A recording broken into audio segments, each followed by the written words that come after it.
Hi, I'm Dana Opelman. This video is for my free sleep course for babies 7 to 12 months right here on YouTube. If you could use more guidance, then check out Sleep Sense Plus. The link is in the description below.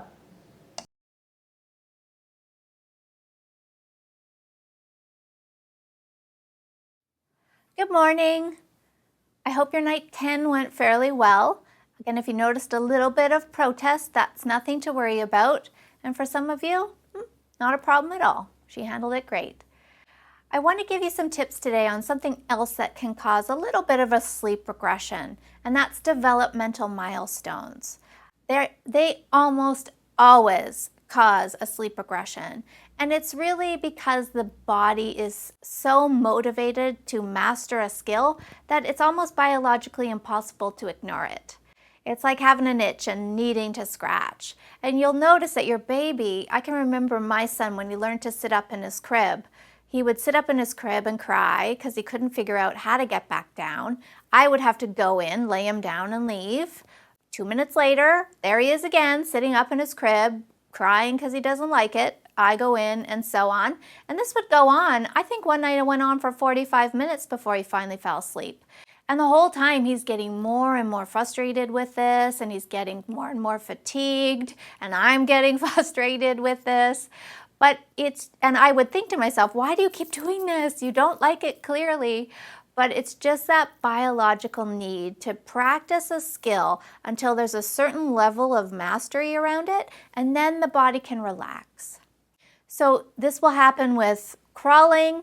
This is going to happen when your baby learns to stand up in her crib. Often they can stand up in their crib, but they don't know how to get back down again.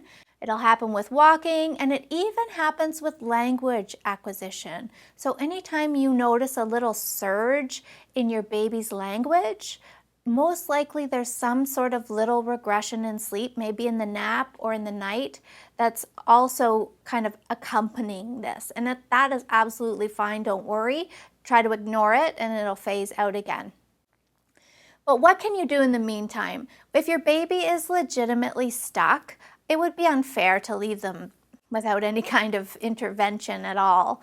So absolutely go in and lay your baby down or reposition her, whatever you need to do. You can practice these skills throughout the day. If she's kind of stuck in this mode of standing up in that crib, we'll practice during the day. This is how we stand up, and this is how we get back down again, to help speed up or get her through this little need to practice. Otherwise, we're just going to be really pretty boring when we go in there. If you start playing a little game of peekaboo every time you go in, then she's going to start associating that as a reward for this behavior, and that can have it sort of start happening habitually because she wants to get a little visit from you. So just go in, don't say much, roll her over or lay her down, and then leave again.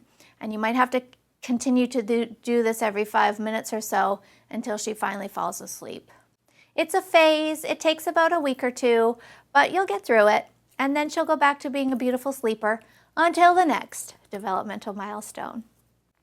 Okay, everybody, we are going into night 11 tonight.